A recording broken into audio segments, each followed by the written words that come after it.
Is this Luke Skywalker the same person as this Luke Skywalker? And could this Ahsoka Tano be the same extraterrestrial as this Ahsoka Tano? Well, that's exactly the question I am going to try and answer here. In this video, I will try and explain the world between worlds and just how Ezra Bridger could have used it to split Star Wars into two timelines. Before you click away, I will go over evidence against my theory as well. By the end of this video, we will have come up with two very different scenarios based on how the physics of Star Wars works. For some reason with these theory videos of mine, it's become like an obsession to prove myself wrong, and it certainly helps making these videos a very long process. This is also just a way to start a discussion on these clues that have seemingly been dropped in the Star Wars by Dave Filoni. Hopefully the upcoming Ahsoka series will give us some clues as to what's really going on here, because I'd like to know. First, like to give a very brief summary of what happened in the show Star Wars Rebels. It could be way more important to the canon than we all realize. During the thrilling conclusion to Season 2 of Rebels, many Force users converged on a Sith temple. Those Force users included Ahsoka, Ezra, Kanan Jarrus, Darth Maul, and 3 Inquisitors. They were fighting for the power and the knowledge from a Sith shrine that could only be unlocked by the Sith holocron. It was an amazing story arc worth watching and rewatching. This is where Kanan lost his vision to Maul's saber, and also where Maul took out these 3 Inquisitors one at a time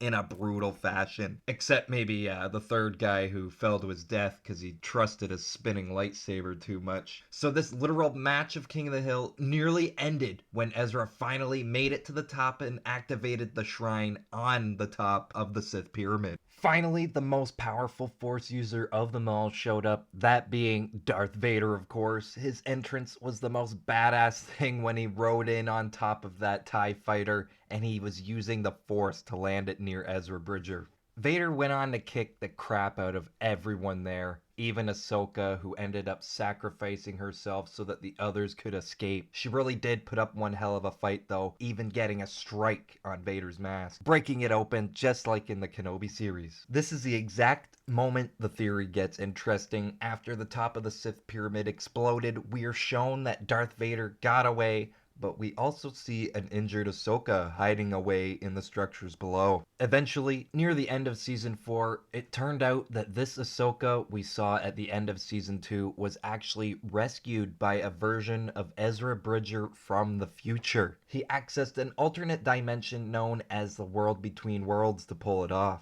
The real question that needs answering now being, what even is the World Between Worlds? I'll go over how it was accessed, plus how we could see it return in Star Wars. But for now, at its most basic definition, the World Between Worlds is what's known as a pathway through both space and time. So far so good. There's a lot of things to connect here, and the rest of this video could blow your mind. We need to talk about Morai. She's the owl-like creature that's already appeared in many of these clips alongside Ahsoka and even Vader. Morai, you're here.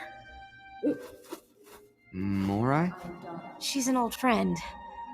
I owe her my life. Why does she owe this owl her life? Well, it turns out Ahsoka was no stranger to death. She's died once and been resurrected in Season 3 of The Clone Wars, which was released 12 years ago now. Let's take a quick trip down memory lane because the Force Beings of Mortis seem to be the key to unlocking the World Between Worlds. The Mortis Arc also brought together 6 Force users, those being Obi-Wan, Anakin, Ahsoka, as well as the Beings of Mortis named the Father, the Daughter, and the Son. The Father was an insanely powerful Force being who resided within his own realm. Obi-Wan even speculated whether they were even in the same galaxy. My children and I can manipulate the Force like no other.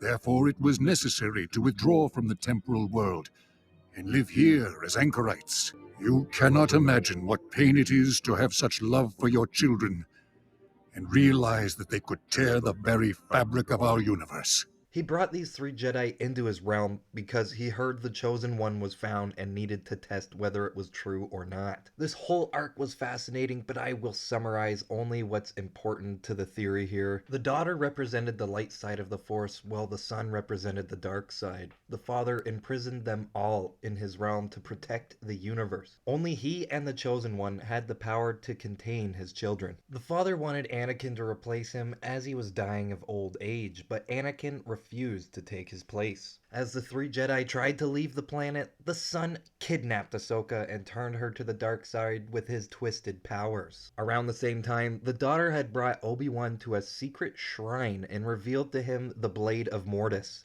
a weapon that was capable of killing the Beings of Mortis. This all concluded as a brainwashed Ahsoka took the blade from Obi-Wan and gave it to the son. That's when he killed Ahsoka, no longer needing her help. His plot was coming together, and he attempted to assassinate his father. The daughter, in a selfless act of love, leapt in front of the blade and let it plunge into her back. The son became so enraged at what he'd done, he fled the scene.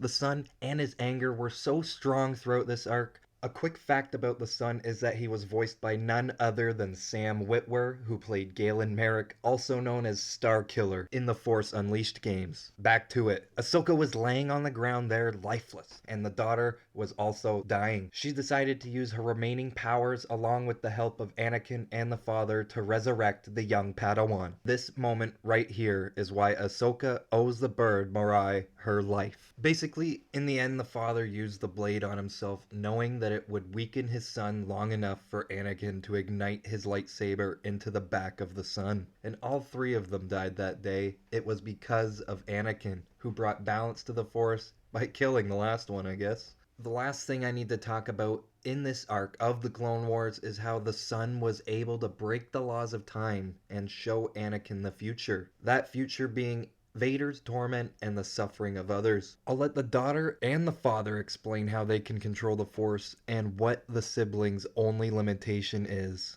We can take many forms. The shapes we embody are merely a reflection of the life force around us. What happened? My son broke the laws of time and showed you what you should never have seen. I don't remember. I have erased that time. We shall never know. I cannot interfere with the ways of the Force. My father forbids it. My nature is to do what is selfless, but my brothers will always be to do what is selfish. These are some examples of how powerful these beings were. The smoke left behind by the sun looks eerily similar to the smoke we see when Morai travels from Vader to Ahsoka in the Rebels arc we talked about. If you don't believe Morai could be the daughter taking on another form, perhaps this clip from an Imperial archaeologist whose life's work was studying them and the temple on Lothal will change your mind. Okay, what about the owl?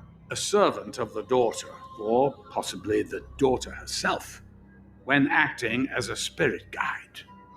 It's interesting to see how much these Force wielders could change, especially the son, who took on many forms in this arc. One thing I noticed as far as their creature morphing is that the son had 3 forms unique to himself. The gargoyle form, his human form, and the smaller goblin creature he took the form of when he kidnapped Ahsoka. Morai could be the small version of the daughter. My only reasoning for Morai being the 3rd unique form to complement her brothers is because we only see her as human and as the fantastic looking griffin. Let's look at all the cameos Morai has made so far. We've got the Rebels Season 2 ending, we've got the World Between Worlds, we have the Clone Wars Season 7 ending, and finally she made a brief appearance in The Mandalorian just before we met the live-action Ahsoka. While these cameos are great and seem to be part of a bigger picture, there is also an interesting moment that Morai does not appear in. That being the epilogue to Rebels, where we see Ahsoka wearing the white robes and holding a tall staff. Finally, now all of this backstory is coming through.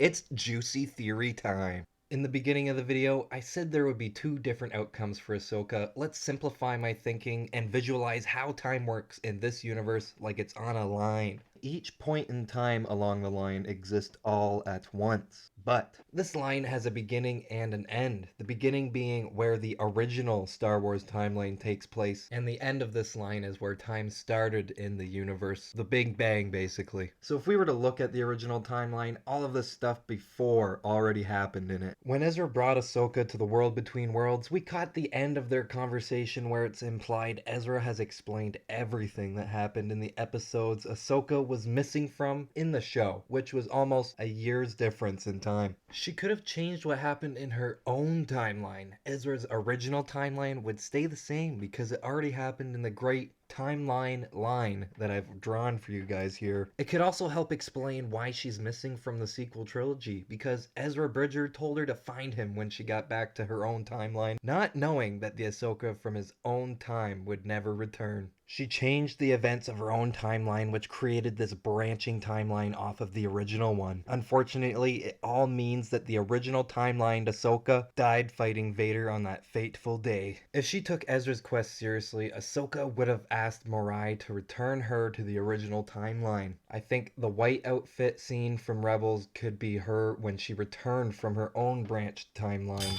And later, in The Mandalorian, she is already searching for the Grand Admiral Thrawn character who was last seen with Ezra Bridger being shot across the galaxy in the Rebels finale. How does this explain the Ahsoka we see at the end of Season 2? Well, the smoke Morai travels through at the end here is the daughter's way of traveling between the two different timelines. It's the same smoke the brother used to show Anakin his future.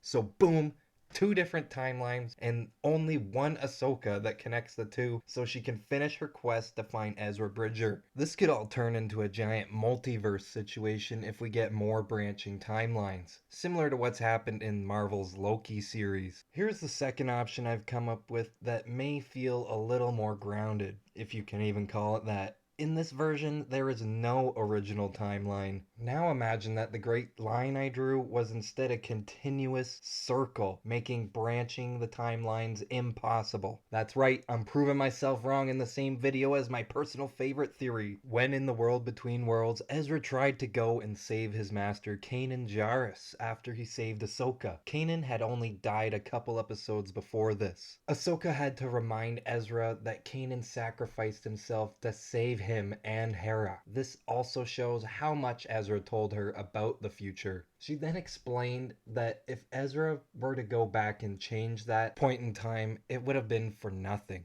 This version acts more like how Marty McFly kept changing his future in the Back to the Future movies. Ezra going back and changing Ahsoka's future was all that was changed in the continuous timeline. She seemingly understood the rules of time. When she went back to her own point in time, she made sure not to interfere with what had happened. Ezra gave her the gift of life, and she wasn't about to take a chance at ruining everything that had happened up to this point. She probably even feared erasing herself, just like the photos from Back to the Future. Because every point in the circular version of the timeline is continuous, the timeline we watch in the show has an existing future further than the one we followed. That means an Ezra from the future saved the Ahsoka we all know and love, and she never did die to Vader in the first place. For now, it seems like Ezra's trip to the world between worlds was a one-time deal, mostly because of the destroyed Ancient Force mural on Lothal, which was the only known entrance to this alternate dimension. Of course, we know there could be other doorways across the galaxy. For example, Palpatine was somehow able to see into the world between worlds, but not only that, he could also manipulate what was happening within. He used the blue Sith fire and this weird lasso looking thing to latch onto Ezra. After that, he was almost able to enter the dimension himself because of it. It's almost like the physical connection of the whip was letting him in until Ahsoka broke that connection and Ezra free of the Emperor's Force whip grip. Hopefully this starts up the conversation again. Of course, I've seen some people mention how the world between worlds could be used to make alternate universes in Star Wars before this, but I just wanted to put my 2 cents in. I went over a lot of details that some might have missed while watching the animated shows. I also tried to express this video in a way you could understand even if you haven't seen the shows. This is the longest one of these videos I have done, and you can check out my other theories here. Think I'm wrong about everything?